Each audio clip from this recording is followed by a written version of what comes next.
Pessoal, bom dia. Eu falei que ia mandar um vídeo falando sobre aquela projeção que eu fiz com vocês em sala de aula. Então, eu vou repetir a projeção aqui para vocês terem condições de estudar melhor. Então, o que eu vou falar aqui? Vou falar sobre o ortocentro e sobre o triângulo órtico, tá? Então, vou escrever aqui, vou fazer o desenho de um triângulo, certo? E nesse triângulo eu vou traçar as alturas. Inicialmente, eu vou traçar retas suporte de cada lado. Cada lado possui 3 retas suporte, estudamos isso. Então, eu vou traçar aqui uma reta passando pelo lado AB, que é a reta suporte de AB. Uma reta suporte do lado AC, passando por AC. E uma reta suporte passando pelo lado BC, outra reta aqui. E agora eu vou projetar cada vértice sobre a reta suporte do lado oposto. Quando eu faço isso, projeto o vértice sobre a reta suporte do lado oposto, eu estou traçando a altura de cada lado. Então, vamos ver isso aqui, ó. Aqui, ó. Então, vou traçar uma reta perpendicular de A até o lado BC. Projetei. Vou traçar uma projeção de B sobre a reta suporte AC. Tracei a altura do vértice B. Só que a altura é só esse segmentozinho aqui, tá, gente? É porque no programa ele coloca uma reta que é perpendicular passando por B em relação a essa reta. Mas a altura é só essa cervianazinha aqui, esse trecho aqui, tá? É perpendicular aquele vértice a um ponto lá do oposto do seu prolongamento, ou seja, um ponto é a projeção do vértice sobre o lado oposto. Então é só esse segmentinho aqui, tá? Assim como a altura de A é só esse segmento aqui. Eu vou colocar o nome dos pontos, tá legal? Então vou projetar C sobre a reta suporte AB, que eu tracei aqui. E note que essa terceira altura teria que passar por esse ponto aqui, certo? Por quê? Vamos voltar aqui. Por que ela tem que passar por esse ponto? Por esse ponto é o ortocentro. Nós provamos que as 3 alturas do triângulo, essas 3 cervianas, sempre são cervianas, as alturas são cervianas, elas vão se encontrar em um ponto chamado ortocentro. Como é que nós provamos isso? Nós usamos o teorema de Serva associado ao soca-à-toa. Usamos a tangente do triângulo retângulo, cateto oposto sobre cateto adjacente, lembra? Então usamos o teorema de Serva, né, que vocês têm que estudar, e o soca-à-toa. Então, se eu traçar essa altura agora, ela passa por esse ponto obrigatoriamente, que é o ortocentro. Vamos nomear esses pontos aqui. Então, vou chamar esse ponto aqui de ponto, um pontozinho, esse pé da altura de outro ponto, esse aqui de outro ponto. E esse ponto que é o ortocentro, eu chamei de ponto G, tá? Então, esses pontos D, E e F são os pés das alturas traçadas de vértice, certo? Quando eu ligar o ponto D ao ponto E ao ponto F, eu vou formar o que a gente chama de triângulo órtico. Vamos fazer isso aqui. Traçar esse triângulo órtico aqui. Está traçado o triângulo DEF, que é o triângulo órtico do triângulo ABC que originou esse triângulo aqui. Bem, e o que a gente falou também? Que esse ortocentro do triângulo original, o ABC, é o incentro do triângulo DF, do triângulo órtico. Por que seria o incentro do triângulo órtico? Vamos olhar para o quadrilátero DBFG. DBFG, esse quadrilátero aqui. Esse ângulo vale 90, que é o ângulo do vértice D. O ângulo do vértice F, esse ângulo aqui, também vale 90. Então a soma desses dois vale quanto? 180. Logo, esse quadrilátero GDBF é inscritível, ou cíclico, também chamado.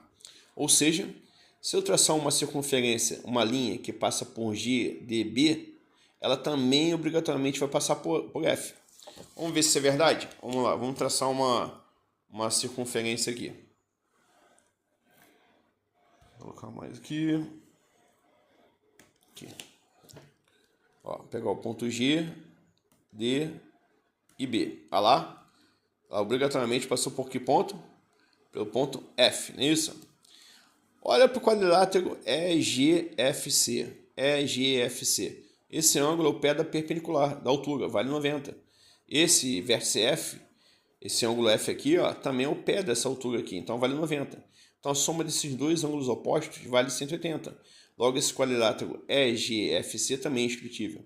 Então, se eu traçar uma circunferência passando por G e por F, ela obrigatoriamente vai passar por quem? Por C. Vamos ver se é verdade. Vamos lá ver se é verdade, hein? Olha lá. Ó, passou por C também. E tinha que passar, porque esses dois quadriláteros são inscritíveis, certo? Bem, vamos olhar para alguns triângulos inscritos aqui. Vamos olhar para alguns ângulos inscritos aqui. Olha para o ângulo DBG. DBG.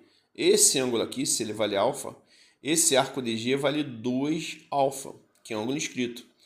Mas um ângulo DFG, se isso vale 2 alfa, esse ângulo também, o ângulo DFG vale alfa também. Ó.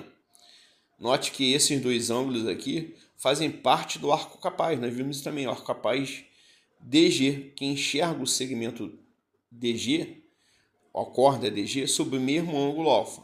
Beleza? Então, isso aqui é alfa, aqui é 2 alfa. Então, DFG também vale alfa. Grava essa informação aí. Alfa, alfa também. Agora, vamos olhar para um triângulo retângulo, ABF. Não é retângulo esse triângulo aqui? Ó? Esse ângulo vale 90. Se esse vale alfa, quanto vale esse aqui? 90 menos alfa. Guarda essa informação que esse vale 90 menos alfa. Então, o que a gente descobriu até agora? Que esse ângulo A vale 90 menos alfa, que esse ângulo B, esse DBG vale alfa, não é isso? E que o ângulo DFG também vale alfa. Então, alfa, alfa, 90 menos alfa. Olha para o triângulo retângulo ADC. Esse triângulo retângulo em D, o ADC, esse cara vale 90 menos alfa, esse ângulo aqui. Ó. Se esse vale 90, quanto tem que valer esse para dar 90? Para somar com esse, tem que dar 90, não é isso? Se esse vale 90 menos alfa, quanto vale esse? Alfa. Mas olha para o ângulo GCE. GCE. Isso aqui não vale alfa? Logo, esse arco aqui ó, vale 2 alfa. Então, o ângulo GFE também vale alfa. Então, o que a gente concluiu? Que esse vale alfa, o DBG, o DFG vale alfa, o GFE também vale alfa e o GCE também vale alfa. Então, ficou alfa, alfa, alfa, alfa. E o que isso originou de importante? Note que a semirreta que passa por F passa por A, que passa por F passa por G, dividiu o ângulo interno DFE, do triângulo DFE, esse ângulo aqui, ó, em dois ângulos iguais, cada um vale alfa. Logo, isso aqui passou a ser o quê? A bissetriz desse ângulo do vértice aqui. Alfa, alfa também. Se você catar outros quadriláteros cíclicos ou inscritíveis aqui, você vai descobrir que esse ângulo também é igual a esse, que é igual a esse, que é igual a esse. Vai descobrir que esse ângulo é igual a esse, que é igual a esse, que é igual a esse aqui. Então, conclusão, ponto G é o incentro do triângulo órtico, formado pela ligação dos pés das alturas. Então, o ortocentro desse triângulo ocutângulo é o incentro do triângulo órtico.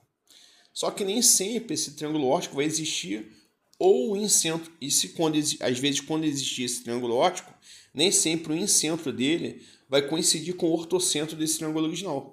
É isso que a gente vai ver agora. Vamos tirar essas duas circunferências para não poluir muito e vamos fazer uma movimentação na figura aqui. Ó. Então, fazendo uma movimentação aqui, ó. Vou mover esse vértice A. Na medida que eu movo o vértice A para a esquerda, note que agora ó, sumiu o triângulo órtico. Por que sumiu? Porque se formou agora um triângulo retângulo. Mas por que esse triângulo retângulo? Veja bem.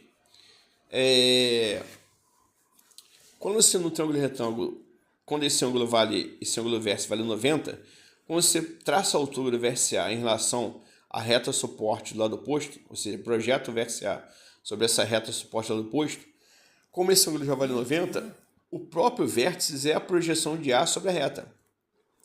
A mesma coisa vai acontecer quando eu projetar o vértice C sobre a reta suporte do lado oposto. Como isso vale 90, a projeção de C vai ser o próprio ponto G. Então, esse ângulo do vértice do triângulo retângulo, esse ângulo que vale 90 graus aqui, ó, esse vértice dele já é a projeção dos vértices dos ângulos agudos sobre a reta suporte do lado oposto. Eu projetei sobre a reta suporte, projetei sobre a reta suporte. Vai coincidir os dois aqui. Ó. O único que não vai dar aqui é quando eu traçar a altura do vértice G, do ângulo reto, que vai cair sobre a hipotenusa. Mas como esse ponto, se eu prolongar para cima, não vai encontrar os outros dois pontos, o ponto encontra os outros dois, das outras duas alturas, eu tenho que prolongar essa altura para cá, para baixo. Então note que as três alturas vão se encontrar onde? No vértice do ângulo reto. Então o vértice do ângulo reto de um triângulo retângulo é o ortocentro desse triângulo retângulo. Então, o ortocentro no triângulo retângulo é o vértice do ângulo reto. E outra coisa importante, eu tenho esse ponto e esse ponto aqui. Tenho dois pontos. Com dois pontos eu não consigo formar um triângulo. Para formar um triângulo, ou seja, o triângulo órtico, seria o caso, eu teria que ter 3 pontos distintos não colineares. Que acontece quando eu desloco para cá. Ó. 3 pontos distintos, D, F, E, e não colineares. Mas olha só o que acontece aqui. Ó, quando eu formo um triângulo retângulo. Eu não tenho o terceiro ponto, só tenho 2 pontos. Então eu não formo triângulo óptico nenhum. À medida que agora eu desloco mais o E para a esquerda, ó, eu vou formando agora um triângulo obtusângulo. O triângulo ABC passou a ser obtusângulo, certo? Tem um ângulo obtuso em B. E note que o triângulo óptico não está mais no interior do triângulo. Uma parte está dentro e uma parte está fora. E note aqui o seguinte, ó. O ortocentro agora, o ortocentro, traçar a altura do vértice A. É projetar o vértice A sobre a reta suporte de BC. Não cai dentro, a altura do vértice A não vai cair dentro do triângulo, vai cair fora. Eu sou obrigado a prolongar a altura, quando eu projeto o vértice A sobre a reta suporte que passa por BC, ela vai cair aqui fora, o pé da altura, caiu no ponto F. Quando eu traço a projeção do vértice C sobre a reta suporte de AB, essa projeção vai dar em D, ou seja, essa altura CD caiu fora do triângulo também. A única altura que cai dentro é a altura do vértice B, que é o ângulo do ângulo obtuso. Quando eu traço a perpendicular aqui, ó, vai cair no ponto E. Mas se eu prolongar o B, essa altura BE no sentido de B para E, ela não vai encontrar as outras alturas aqui. Ó. Se eu prolongar a altura AF no sentido de F para A, ó, BE no sentido de B para E e a altura CD no sentido de D para C, elas vão divergir, ó, não vão se encontrar. Então, a única maneira delas convergirem, eu prolongar para dentro. Então, vou prolongar para baixo, aqui para baixo e aqui para baixo. Aí sim elas vão se encontrar no ponto G. Esse ponto G é o ortocentro do triângulo obtusângulo ABC. Beleza? Então, o ponto G, note que esse ponto G não é mais interior ao triângulo, como no triângulo acutângulo. Ele está exterior ao triângulo. Então, no triângulo obtusângulo, o ortocentro é exterior ao triângulo. Bem, outro detalhe aqui é o seguinte. Notem que o ortocentro está aqui fora. Vamos olhar para o triângulo, esquece o triângulo obtusângulo, olha para o triângulo AGC. AGC. Esse triângulo aqui é um triângulo acutângulo, não é isso?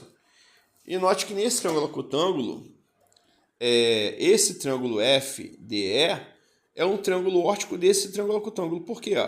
Ó, o CF, né, é uma perpendicular traçada, isso não vale 90 graus. Então, CF é a altura do vértice C. O AD, o D é perpendicular, aqui, ó, não vale 90 esse ângulo, então AD é a altura traçada do vértice D. O CE, o E é perpendicular, então CE também é a altura. Então, ponto de encontro das alturas desse triângulo aqui, acutângulo AGC, é o ponto B. É o ortocentro desse triângulo acutângulo. Que também é o que? O incentro do triângulo óptico formado no triângulo acutângulo. FED. FED. Então, esse ponto B, agora sim, vamos olhar para o triângulo obtusângulo. Esse ponto B no triângulo obtusângulo é o incentro do triângulo óptico FED. Então, note que no triângulo obtusângulo, o ortocentro é um ponto exterior e o vértice do ângulo obtuso é um incentro, ou seja, o ponto de encontro das bissetrizes do triângulo óptico. Então, repetindo, no triângulo obtusângulo, o ortocentro é exterior e o vértice do ângulo obtuso é um incentro do triângulo óptico. Uma outra coisa importante que nós falamos é que se isso vale A, né, esse vale A, esse vale A. Então, esse ângulo todo, F, vale 2A. Se esse ângulo vale C, esse ângulo D aqui vale o quê? 2C, que cada um vale C, vale C. E vamos chamar aqui de θ aqui θ. Então, 2θ. Então, 2θ mais 2A mais 2C é igual a 180. Ou seja, θ mais A mais C é igual a 90. Então, passo o A mais C para o outro lado. Faz aí no caderno de vocês, vão ver que o θ é quem? 90 menos A mais C. Mas como A mais C mais B vale 180, então A mais C é 180 menos B. Porque a soma dos ângulos internos de um triângulo vale 180 graus. Então, A mais C é 180 menos B. Substituindo na equação que θ é igual a 90 menos A mais C, no lugar do A mais C eu vou colocar 180 menos B. Então, vai ficar θ é igual a 90 menos, a parênteses, 180 menos B. Fazendo as contas, vai ficar B menos 90. Passo 90 para o outro lado, vai ficar que B, esse ângulo aqui, é 90 mais esse ângulo θ. Então, uma informação importante, que no triângulo obtusângulo, esse ângulo aqui é 90 mais esse ângulozinho aqui. 90 mais esse ângulo θ aqui. Tá legal, gente? Espero que vocês tenham entendido aí, tá? Se não entendeu, repete o vídeo, volta ao vídeo, pausa, volta o vídeo e tenta entender ou me pergunta nas aulas. Tá ok? Forte abraço aí, fiquem com Deus.